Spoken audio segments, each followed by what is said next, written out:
चलिए देखिए breaking,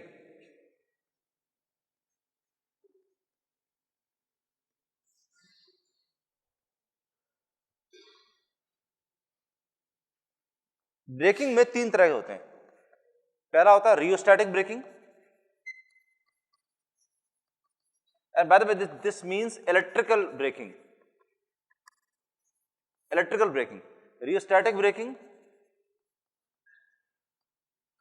2 plugging. Rheostatic braking is also known as notching up.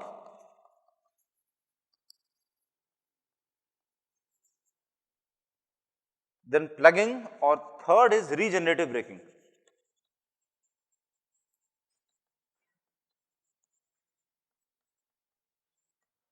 Regenerative braking. तो देखिए 3 तरह की ब्रेकिंग। इलेक्ट्रिकल ब्रेकिंग क्या है, डिटेल में आप लोग इसको 6 सेमेस्टर के अंदर भी पढ़ेंगे। 6 सेमेस्टर में जिस टाइम आप ट्रैक्शन, इलेक्ट्रिकल ट्रैक्शन जिस टाइम पढ़ेंगे तब भी ब्रेकिंग काम में आएगी। और क्योंकि इस टाइम 6 सेमेस्टर में जो फाइनली इलेक्ट्रिकल्स वाले जो स्टूडेंट्स पढ़ रहे हैं उनको भी ये वाला टॉपिक पढ़ना पड़ रहा है, पढ़ते हैं वो, और वो that is basically just like a revision for them, क्योंकि वो ब्रेकिंग, इलेक्ट्रिकल ब्रेकिंग ऑलरेडी पढ़ चुके हैं। तो वही चीज़ आप लोगों के लिए भी हो जाएगी, रिवीजन जैसा हो जाएगा।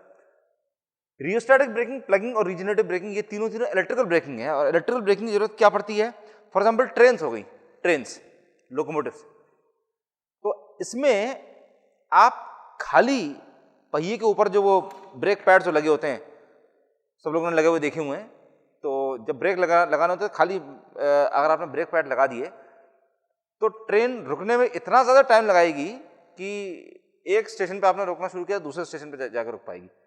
ऐसा किस वजह से हो सकता है, रीजन क्या होगा इसका? हाई आरपीएम इज करेक्ट, लेकिन ज्यादा बेटर टर्म इज इनर्शिया।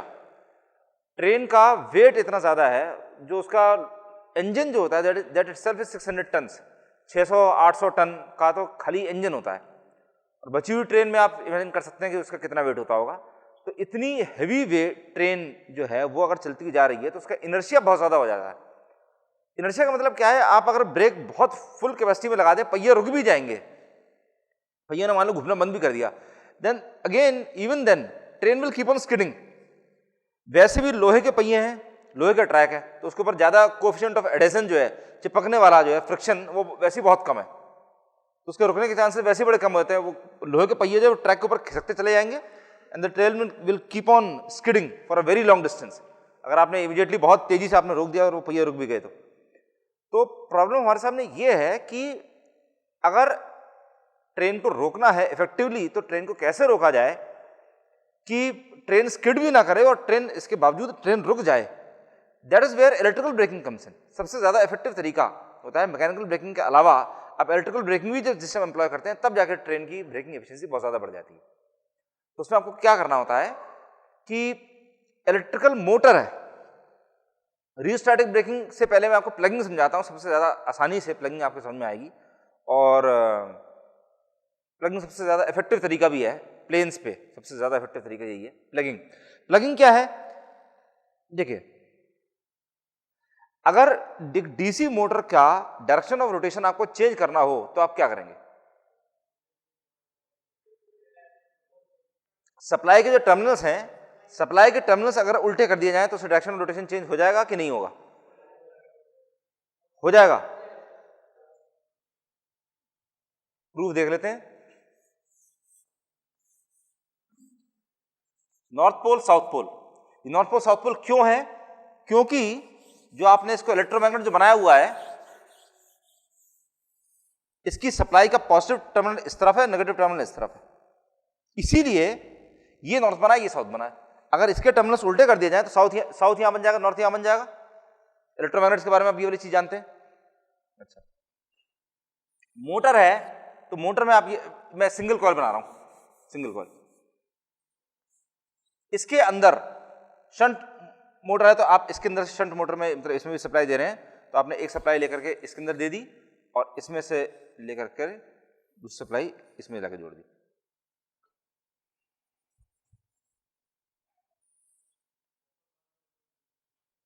अब इसमें लेट अस से कि this was a dot and this was a cross, आपने करंट इसमें इस तरह भेज रखी थी, ये करंट इस तरफ से जा रही है, तो this will be a cross, ने पीछे से भेज रखी मान लो, ठीक, this is a dot, this is a cross.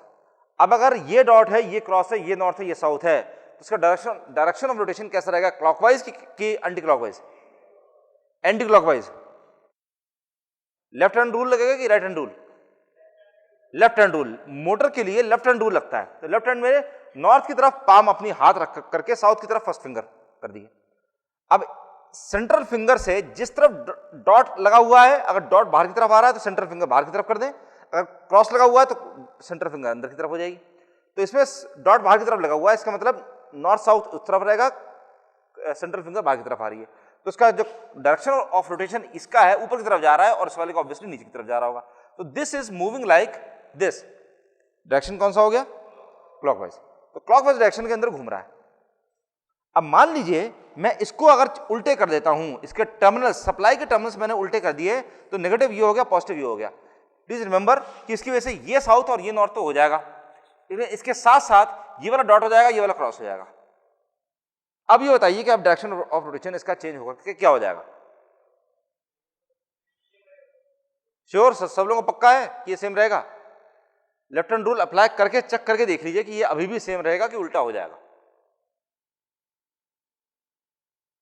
South north की तरफ अपना हाथ रखिए और जिस तरफ साउथ है, साउथ की तरफ फर्स्ट फिंगर पॉइंट आउट कर दीजिए, और यहां पर सेंट्रल फिंगर बाहर की तरफ आ रही है, सेंट्रल फिंगर बाहर की तरफ आएगी, डायरेक्शन ऑफ रोटेशन यहां के नीचे रहा है, इसका मतलब यहां के ऊपर ही रहेगा। तो डायरेक्शन ऑफ रोटेशन अभी भी सेम है। और ऐसा किस वजह से हो रहा है कि पोल्स की पोलैरिटी तो चेंज हो गई है, साथ में इसके अंदर जो करंट जा रही थी वो करंट की डायरेक्शन भी चेंज हो गया है, दोनों चीजें चेंज हो गई। इसीलिए जैसे, हालांकि एग्जांपल गलत है बट स्टिल, मैथ्स में जैसे आप कहते हैं कि plus plus minus plus plus plus होता है और माइनस माइनस भी प्लस हो जाता है, तो एक तरह से वैसी चीज हो गई, एक तरह से। ये एग्जांपल ठीक नहीं है बट केवल समझने के लिए आप इस चीज को समझ सकते हैं कि दोनों का डायरेक्शन इस तरफ था, तब ये इधर घूम रही थी, और दोनों का डायरेक्शन उल्टा हो गया, तो इसका डायरेक्शन, घूमने का डायरेक्शन अभी भी उल्टा, उधर का उधर ही रहा है, कोई चेंज नहीं पड़ा है। अब ऐसे में अगर डायरेक्शन ऑफ रोटेशन उल्टा करना चाहते हैं तो आपको क्या करना पड़ेगा? पोल्स की सप्लाई आप उल्टी कर दीजिए या आर्मेचर की सप्लाई चेंज कर दीजिए। पोल्स की सप्लाई या आर्मेचर की सप्लाई में से दोनों में से किसी एक के टर्मिनल उल्टे कर दीजिए। ये क्लियर हो गया सब लोगों को? शंट मोटर अगर आप देख रहे हैं, मैं इसको यही बनाता हूं,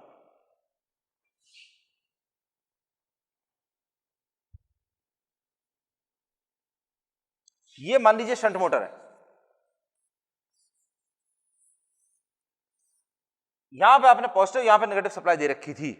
ऐसे में अगर आप यहां पर पॉजिटिव और यहां पर नेगेटिव कर देते हैं, still the direction will remain the same, the direction of rotation will still remain the same, कोई चेंज नहीं होने वाला। ऐसे में अगर आप चेंज करना चाहते हैं तो let it remain plus and let it remain minus, the only thing that you have to do is change the terminals of armature. इसको आप यहां जोड़ दीजिए और इसको ले आकर के इससे जोड़ दीजिए, अब डायरेक्शन ऑफ रोटेशन उल्टा हो जाएगा। अब इसके साथ ही ये क्लियर हो गया सब लोगों को, डायरेक्शन ऑफ रोटेशन कैसे चेंज करते हैं।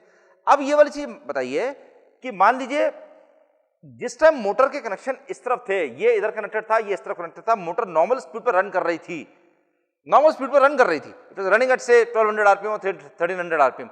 ऐसे टाइम पर आपने स्विच डीपीडीटी जानते हो क्या होता है?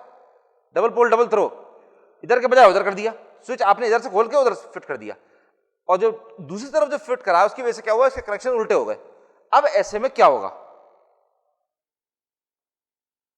प्लीज रिमेंबर कि मोटर जो है वो एक डायरेक्शन में रन कर रही थी, क्लॉकवाइज डायरेक्शन में रन करती जा रही थी, और जिस इंस्टेंट पे आपने इधर से घुमा के उधर कर दिया, अब उस टाइम पर क्या होना शुरू हो जाएगा, क्या होगा?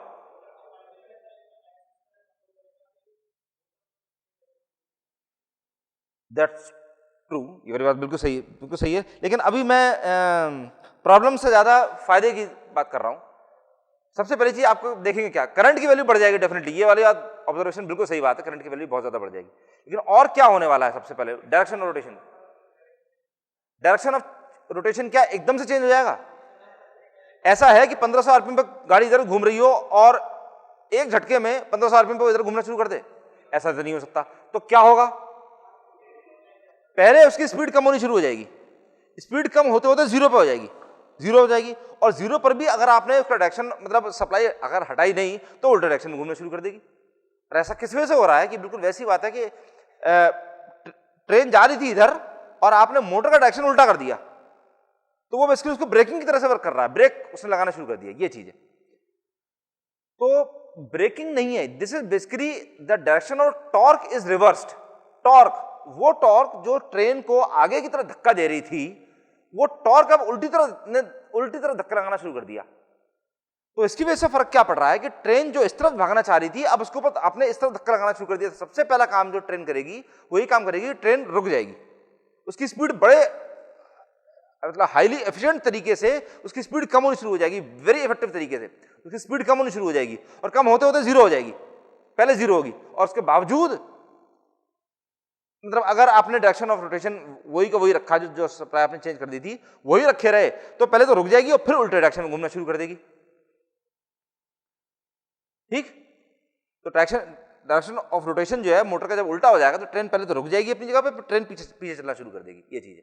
तो नॉर्मली ब्रेकिंग के टाइम पर this is basically known as electrical braking and this part is known as plugging. ये प्लगिंग है, इसी को प्लगिंग कहते हैं। प्लगिंग इज दिस पार्ट कि जिसमें आप आर्मेचर के या फील्ड के दोनों में से किसी एक के टर्मिनल्स उल्टे कर देते हैं। चलते चलते मोटर अच्छी खासी फुल स्पीड पे चलती जा रही है और आपने डायरेक्शन ऑफ करंट उल्टा कर दिया। तो प्लगिंग में ये बड़ा इफेक्टिव ब्रेकिंग आप अचीव कर सकते हैं, बहुत तेजी से मोटर रुक जाएगी। लेकिन उसके साथ में प्रॉब्लम क्या है कि करंट का डायरेक्शन, करंट बहुत ज्यादा एक्सेस खाना शुरू कर देगी, करंट की वैल्यू बहुत ज्यादा हो जाएगी, दैट्स टू। क्योंकि ये बिल्कुल वैसी बात हो गई कि इसके अंदर कुछ अपना बैक ईएमएफ की वैल्यू तो थी, बैक ईएमएफ के साथ साथ में उसका डायरेक्शन तो उल्टा हो गया है और यहां पर आपने ऑलरेडी 220 वोल्ट दे रखा है, 210 वोल्ट इसका प्लस 220 वोल्ट इसका, तो 220 प्लस 210 वोल्ट, ये उल्टा बनना शुरू हो गया। तो that is what is causing the reverse torque, वो रिवर्स टॉर्क बनाना शुरू कर देता है। ठीक, this is basically known as plugging, ये प्लगिंग होती है। रियोस्टैटिक ब्रेकिंग क्या होती है? रियोस्टैटिक ब्रेकिंग इससे थोड़ी हल्की होती है, इतनी एक्सेसिव नहीं होती। और उसके अंदर आप ये वाला काम करते हैं कि जब मोटर नॉर्मल केस में यहां पर ऐसे रन कर रही थी और आपको ब्रेकिंग करनी थी, इलेक्ट्रिकल ब्रेकिंग करनी थी, तो आपने क्या ये काम करा कि इसको यहां से डिस्कनेक्ट कर दिया और डिस्कनेक्ट करके एक यहां पे एक रेजिस्टेंस के साथ में इसको जोड़ दिया, वेरिएबल रेजिस्टेंस। और वो रेजिस्टेंस शुरू में थोड़ी सी रखी और फिर धीरे धीरे वो रेजिस्टेंस की वैल्यू बढ़ाते चले गए। तो उसको बढ़ाने की वजह से क्या हो रहा है, इसके अंदर जितना बैक ईएमएफ था, वो बैक ईएमएफ, वो पूरा बैक ईएमएफ की वजह से जितनी करंट है, that is current is controlled by now this R B कर देते हैं इसको, आर बी और this R A. So now E B I A is equal to E B upon R A plus R B. खाली इतना circuit रह गया, जो मेन सप्लाई थी वो खाली फील्ड के अंदर पहुंच रही है, उससे हमारा काम खत्म हो गया। जो रोटर है, रोटर खाली इस रेजिस्टेंस के अक्रॉस कनेक्टेड रह गया, तो थोड़ी सी वोल्टेज सप्लाई इसके अंदर रह गई है, तो वो करंट की वैल्यू हो गई E B upon R A plus R B. जैसे जैसे आप आर बी बढ़ाते चले जाएंगे वैसे वैसे आई क्या हो जाएगा, आई कम होता जाएगा। And torque is directly proportional to I A. तो आई ए की वैल्यू अगर कम होती जाएगी तो टॉर्क की वैल्यू भी कम होती जाएगी। कम होते होते एक पॉइंट पर आई की वैल्यू जीरो हो जाएगी, इसका मतलब टॉर्क की वैल्यू भी जीरो हो जाएगी, ब्रेकिंग आपकी अचीव हो गई। ये दो अलग अलग तरीके हैं मोटर को ब्रेक करने के। एक है प्लगिंग की which is a very extreme measure कि आपने उल्टे डायरेक्शन में करना शुरू कर दिया, और इसका एग्जाम्पल क्या, प्लगिंग का एग्जाम्पल आपको समझाना थोड़ा टेढ़ा काम है। हाँ, यहां पर एक सवाल ये आया है जो बड़ा यूनिक सवाल है कि इसके पहले ये जो हमने रियोस्टैटिक ब्रेकिंग करी है, रियोस्टैटिक ब्रेकिंग से पहले ये मोटर सेल्फ एक्साइटेड थी, और क्योंकि हमने इस टाइम ये कंडीशन कर दी कि इसको अलग रेजिस्टेंस से जोड़ दिया और इसके अंदर सप्लाई अलग से जा रही है, तो क्या हम इसको सेल्फ एक्साइटेड बोल सकते, सेपरेटली एक्साइटेड बोल सकते हैं? तो इसका जवाब ये है कि इस टाइम ये सेपरेटली एक्साइटेड मोटर नहीं कह सकते इसको, क्योंकि सेपरेटली एक्साइटेड मोटर वो होती जिसमें आप फील्ड को अलग से एक्साइटेशन दे रहे होते, लेकिन आर्मेचर के अंदर भी सप्लाई दे रहे होते।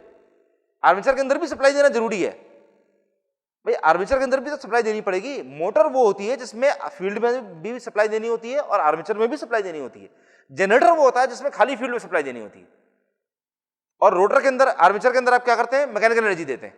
लेकिन मोटर के अंदर आपको आर्मेचर में भी, इसमें भी इलेक्ट्रिकल एनर्जी देनी है और इसमें भी देनी है। इसमें इसमें फील्ड के अंदर आर्मी के जो अंदर जो सप्लाई देते हैं वो वंस एंड फॉर ऑल, आज सब लोग समझ लीजिए इस चीज को, इसके अंदर जो बिजली की सप्लाई दी जाती है उसका खाली एक पर्पस होता है, बस क्या? फ्लक्स जनरेट करना, इलेक्ट्रोमैग्नेट बनाना, बस, और कोई इसका काम नहीं है। एक छोटी सी सप्लाई 65 वोल्ट की है, 115 वोल्ट की सप्लाई फील्ड के अंदर दी जाती है, बस, इसके अलावा कोई उसका पर्पस नहीं होता। आप अगर परमानेंट मैग्नेट लगा दीजिए तो भी काम करेगा, इसके अंदर बिजली की सप्लाई देना कोई जरूरी नहीं है। लेकिन वो देते क्यों है? क्योंकि उसके मैग्नेट जो होता है परमानेंटली मैग्नेटाइज अगर रहते हैं तो कुछ टाइम के बाद में उनका मैग्नेटाइजेशन कम हो जाता है, इसमें कम नहीं होगा, हमेशा उतना का उतना ही रहेगा। इनफैक्ट कई बार उल्टा हो जाता है, कई बार उल्टा होता है, बहुत लंबे टाइम तक अगर मोटर कोई यूज में रहती है, सेल्फ एक्साइटेड मोटर बहुत लंबे टाइम तक अगर यूज में रहती है तो उल्टा हो जाता है कि उसके मैग्नेट जो होते हैं they tend to become permanently magnetised. कुछ साल पहले जब यहाँ पे हमारी जो लैब है, यहाँ की लैब, ये लैब की जब पूरा रेनोवेशन हुआ था करीब 8 साल पहले, 8-9 साल पहले पूरा फुली रेनोवेट हुई थी, तब जो बाहर से कई बड़ी बड़ी कंपनीज वाले बंदे यहाँ पर आए थे जिन्होंने मोटर्स वगैरह चेक करी थी, और वो ये परेशान हो गए थे कि फील्ड में सप्लाई दी ही नहीं थी और फिर भी जनरेटर बिजली जनरेट कर रहा था और मोटर चल रही थी। तो वो परेशान हो गए कि ऐसा कैसे पॉसिबल है कि फील्ड में अपने सप्लाई, फील्ड कनेक्टेड ही नहीं है और फिर भी सप्लाई उसके अंदर से बन रही है, ऐसा कैसे पॉसिबल है? तो फिर उसके बाद जब चेक किया गया तो पता चला कि वो मैग्नेट्स दे वर परमानेंटली मैग्नेटाइज, वो हमेशा परमानेंटली मैग्नेटाइज हो चुके थे, इतने लंबे टाइम से यूज में जो थी, इस वजह से ये वाली चीज हो गई थी। तो खैर एनीवे वो प्रॉब्लम जो है फिर ठीक कर दी गई, now the motors are fine. लेकिन ऐसी ऐसी चीजें भी हो जाती हैं। तो यहां पर मैं फिर से एक बार चीज रिपीट कर लेता हूं, इन फील्ड के अंदर सप्लाई देने का पर्पस खाली फ्लक्स जनरेट करना है, बस, और कुछ भी नहीं है, खाली फ्लक्स जनरेट करना है और कोई उसका पर्पस नहीं है। तो कभी भी इस चीज में कंफ्यूज ना हो कि जनरेटर में जनरेट करने के लिए इसमें बिजली की सप्लाई इसमें भी देनी पड़ रही है और बिजली की सप्लाई मिल रही है, तो फिर बिजली जनरेट कैसे हो रही है? बिजली जनरेट करने के लिए हमें बिजली की सप्लाई देनी पड़ रही है, तो फिर फायदा क्या हुआ? इसमें कंफ्यूज ना हो, क्योंकि एक जन ने ये वाला सवाल भी पूछा था, हर बैच में कभी ना कभी कोई बड़ा यूनिक क्वेश्चन आ जाता है। तो एक साल में ये वाला यूनिक क्वेश्चन भी आया था कि अगर हमको बिजली जनरेट करने के लिए बिजली की सप्लाई देनी भी पड़ रही है तो फिर जनरेशन कैसे हो रहा है, फिर फायदा क्या हुआ देने का? बिजली जनरेट हो रही है, बिजली देना पड़ रहा है, तो फायदा क्या हुआ? राइट, सब लोग समझते हैं इस बात को। तो क्या है कि आप उसके अंदर जितनी सप्लाई दे रहे हैं वो सप्लाई बहुत छोटी क्वांटिटी की है, बहुत कम सप्लाई दे रहे हैं। 1 एम्पियर की करंट है, 1.2 एम्पियर मैक्सिमम इतनी करंट है, और वोल्टेज 65 वोल्ट से 115 वोल्ट, मैक्सिमम 200 वोल्ट, इतना वोल्ट का सप्लाई है, इससे ज्यादा की सप्लाई की जरूरत नहीं पड़ती। जबकि पावर जो जनरेट हो रही है that is in several kilowatts. और इनफैक्ट नेक्स्ट सेमेस्टर में जो आप ऑल्टरनेटर्स पढ़ेंगे, alternators are AC generators, this is you are talking about DC generators. AC generators के अंदर जब बात करेंगे तो उसमें रियली उसके अंदर 65 नाप करके 65 वोल्ट से 115 वोल्ट का एक्साइटर लगा होता है उसके अंदर। एक्साइटर का मतलब क्या है? एक सेपरेट शंट जनरेटर लगा होता है, शंट जनरेटर छोटा सा लगा होता है जो 115 वोल्ट जनरेट करता है और वो उसकी फील्ड के अंदर दी जाती है। तो फील्ड के अंदर आप 115 वोल्ट की सप्लाई ही दे रहे हैं, दैट्स ऑल। और जो जनरेट हो रहा है दैट इज इन मेगावाट्स के अंदर, उसके अंदर सप्लाई उसके अंदर जनरेट हो रही है। तो anyway, so let's come down to the original braking part. तो ब्रेकिंग में अब यहां पर हमारे सामने ये चीज क्लियर आप सब लोगों को हो जानी चाहिए कि इस कंडीशन में ये सेल्फ एक्साइटेड मोटर ही नहीं रहेगी, सेपरेटली एक्साइटेड मोटर नहीं बनेगी, क्योंकि आपने इसके अंदर कोई एक्साइटेशन नहीं दिया हुआ है, कोई सप्लाई इसके अंदर नहीं है। ठीक, दिस वाज रियोस्टैटिक ब्रेकिंग और नॉचिंग अप। तो रेजिस्टेंस धीरे धीरे आपको बढ़ाते जाना है, रेजिस्टेंस बढ़ाते जाएंगे, रेजिस्टेंस बढ़ाते चले जाएंगे, वैसे जैसे जैसे रेजिस्टेंस आरबी की वैल्यू बढ़ाते चले जाएंगे वैसे वैसे आई की वैल्यू कम होती जाएगी। ठीक, last is regenerative braking. Regenerative braking सबसे इंटरेस्टिंग है, और वो क्या है कि जब ट्रेन डाउनहिल जा रही है स्लोप से नीचे, पहाड़ों में, खाली पहाड़ों में पॉसिबल है, स्लोप में नीचे चलती हुई जा रही है, ऐसे टाइम पर जो ग्रेविटी है that is acting like a prime mover. ढलान पे जाते समय आप भी ये वाली चीज देख सकते हैं, मान लीजिए आप साइकिल चला रहे हैं और ढलान पे जाते समय अगर आप पेडल मारना बंद कर दिए तो भी साइकिल चलती जाती है, और अगर ढलान ज्यादा है तो इनफैक्ट साइकिल की स्पीड काफी तेज हो जाती है, बहुत तेज हो जाती है। तो वही वाली चीज इसके अंदर भी हो जाती है, ट्रेन के अंदर भी। ट्रेन जब ढलान के ऊपर उतरती हुई जा रही है, ऐसे टाइम पर the gravity is acting like a prime mover, और वो ट्रेन को चलाना शुरू कर देती है, वो ट्रेन को चला रही है। तो उस ग्रेविटी के थ्रू, ग्रेविटी से ट्रेन के थ्रू मोटर के अंदर मैकेनिकल एनर्जी पहुंचनी शुरू हो जाती है। मोटर जो थी, मोटर एक्चुअली बिजली इलेक्ट्रिकल एनर्जी ले रही थी, अब उसके अंदर मैकेनिकल एनर्जी पहुंचनी शुरू हो गई। मैकेनिकल एनर्जी कैसे? इंजन के थ्रू। इंजन बड़ी तेजी से भागा जा रहा है, ग्रेविटी उसको ऊपर से नीचे खींच रही है, तो पहियों के थ्रू उल्टा जो जिस प्रोसेस से वो सप्लाई पहियों के अंदर पहुंचा रहा था, उसी प्रोसेस से पहियों के थ्रू दोबारा उसके रोटर के अंदर सप्लाई पहुंचनी शुरू हो जाती है और रोटर घूमना शुरू हो जाता है। तो ग्रेविटी उसके रोटर को गोल गोल घुमा रही है, तो वो क्या बन गया? जनरेटर बन गया। तो क्योंकि उसके रोटर को गोल गोल घुमाया जा रहा है, इसलिए वो जनरेटर बन गया। तो ऐसे में वो जनरेटर की तरह काम करना शुरू कर देता है और उससे आप बैटरीज वगैरह चार्ज कर सकते हैं। मैं दोबारा क्लियर कर रहा हूं। रीजनरेटिव ब्रेकिंग ये है कि जब ट्रेन स्लोप से नीचे की तरफ जा रही है, पहाड़ पे से नीचे की तरफ जा रही है, ऐसे टाइम पर जो ग्रेविटी है, अर्थ की जो ग्रेविटी है, वो प्राइम मूवर की तरह से वर्क करना शुरू कर देती है। इसका मतलब यह है कि वो ट्रेन को चलाना शुरू कर देती है। उस टाइम पर अगर आपने ट्रेन का जो क्लच है, क्लच सब लोग समझते हैं क्लच क्या होता है, क्लच अगर आप दबा देते हैं तो इंजन की पावर पहियों में पहुंचनी बंद हो जाती है। क्लच को डिसएंगेज करने से जो इंजन की पावर है वो पहियों के अंदर पहुंचनी बंद हो जाती है। तो जिस टाइम ट्रेन नीचे की तरफ जा रही है, ऐसे में अगर आप क्लच दबा दीजिए तो क्या होगा? ट्रेन फिर भी बड़ी तेजी से भागती जाएगी, हो सकता है उसकी स्पीड बढ़ती चली जाए। ऐसा क्यों हो रहा है? क्योंकि ग्रेविटी की वजह से ट्रेन बड़ी हाई स्पीड में नीचे की तरफ दौड़ रही है। तो ऐसे में पहिए मोटर को जनरेटर बना देते हैं, क्योंकि पहियों की तरफ से मैकेनिकल एनर्जी मोटर की तरफ पहुंच रही है और उसका रोटर गोल गोल घुमाया जा रहा है। एक एडिशनल फोर्स के द्वारा उसका रोटर गोल गोल घुमाया जा रहा है। तो ऐसी कंडीशन में it becomes like a generator, it starts acting like a generator. और जब जनरेटर वो वर्क बन जाती है, तब ऐसे में उस जनरेटर से आप बैटरीज वगैरह चार्ज कर सकते हैं। जो बैटरीज उसके लाइटिंग सर्किट्स वाली जो बैटरीज होती हैं, उन सबको चार्ज करने के काम में आती है। यहां तक ठीक है, यहां तक ठीक है कि बैटरीज वगैरह आपने चार्ज कर दी। लेकिन अभी ये पॉइंट यहां तक नॉर्मली बच्चे पढ़ लेते हैं और उसको पढ़ के यहीं पर रुक जाते हैं, लेकिन उनको ये चीज उनको समझ में नहीं आती कि इससे ब्रेकिंग कैसे हुई। क्या जनरेटर पर आप लोगों ने कोई प्रैक्टिकल करा हुआ है अभी यहाँ पे? तो जनरेटर पर जब आप प्रैक्टिकल करेंगे तब आप एक चीज देखेंगे कि जनरेटर पर जो लोड होता है, लोड बाय द वे किस तरह का होगा? Electrical load.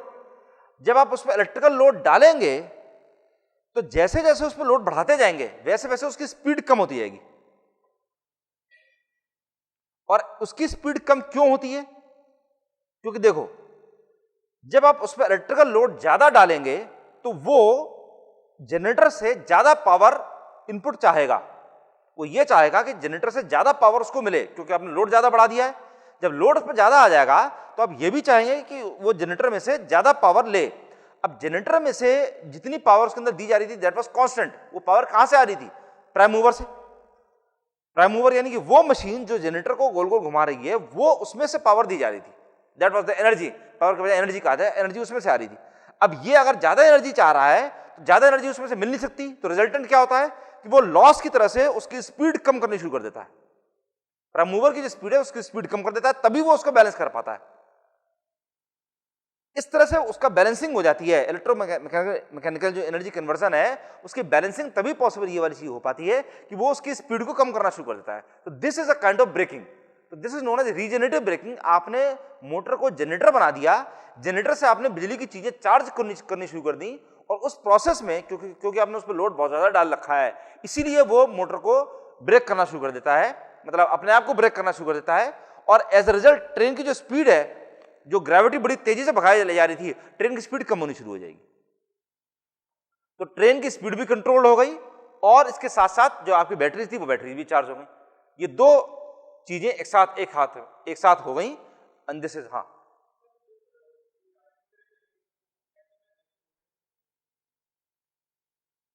जितनी देर रीजनरेटिव मोड में काम कर रहा है, उतनी देर वो मोटर जो जनरेटर बन चुकी है।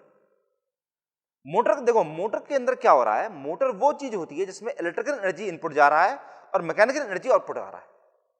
इस टाइम आप उस मशीन में just look at it like a machine, केवल एक मशीन की तरह से उसको देखिए। एक मशीन की तरह से अगर आप उसको देख रहे हैं तो उसमें क्या हो रहा है कि उस मशीन के अंदर अगर आप बिजली देंगे तो वो गोल गोल घूमना शुरू कर देगी, मैकेनिकल एनर्जी मिलनी शुरू हो जाएगी। अगर आप उसके अंदर मैकेनिकल एनर्जी दे रहे हैं, किसी भी तरीके से गोल गोल घुमाना शुरू कर दीजिए, तो वो बिजली देनी शुरू कर देगी। तो आपको अपना नजरिया, अपना पर्सपेक्टिव चेंज करना है। पर्सपेक्टिव अब क्या हो गया कि पहले वो मोटर थी, जितनी देर वो स्लोप पर जा रही है उतनी देर वो मोटर के बजाय जनरेटर बन चुकी है। इतनी देर के लिए वो मशीन जो है वो जनरेटर बनी हुई है, और इस टाइम उसके अंदर मैकेनिकल एनर्जी अपने आप पहुंच रही है, इसकी वजह से वो इलेक्ट्रिकल एनर्जी जनरेट कर रहा है। तो इलेक्ट्रिकल एनर्जी जो जनरेट कर रहा है वो आप यूटिलाइज कर रहे हैं, इसकी वजह से उसके अंदर ब्रेकिंग हो रही है, क्योंकि वो इतनी ज्यादा एनर्जी दे नहीं पा रहा है, इसलिए वो प्राइम मूवर को जहां से मैकेनिकल एनर्जी उसके अंदर जा रही है वो उसको स्लो करना शुरू कर देता है। ये चीज ठीक। तो इस तरह से आपको रीजनरेटिव ब्रेकिंग मिलनी शुरू हो जाती है।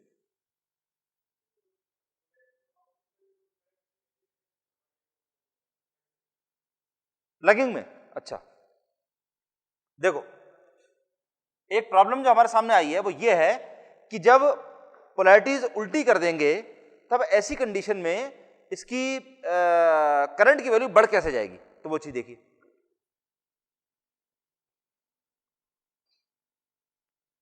यहां पर आपने इस तरह से जोड़ रखा था नॉर्मल केस में। तो this was plus and this was minus 220 volts. यहां पर 210 वोल्ट बन रहा था, 210 वोल्ट्स, इधर प्लस और इधर माइनस, ये प्लस है और ये वाला माइनस है।